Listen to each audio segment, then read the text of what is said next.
Welcome to Guide Guru. We hope this video helps. Start by identifying your laptop model and hardware specifications from the manufacturer website. Find the service manual or specification sheet for drive compatibility and slot types. Open System Information or Device Manager in Windows to confirm if the current drive is SATA or NVMe.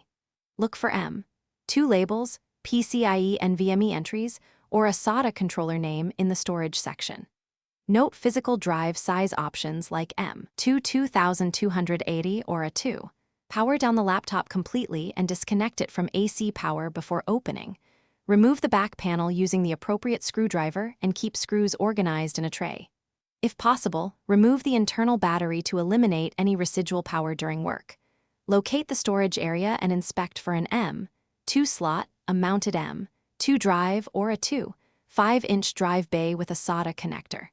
Identify the mounting screw, standoff, or retaining bracket that secures the drive in place. Verify the existing drive by reading the label or using system tools to get the part number. Confirm capacity, interface type, and form factor. Note NVMe or SATA and sizes like M2 2280. If you plan to replace, choose a compatible SSD matching the interface and physical dimensions.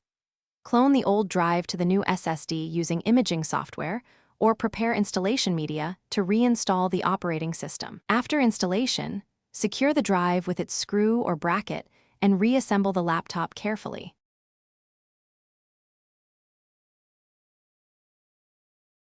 Thanks for watching. Consider subscribing if we helped you today.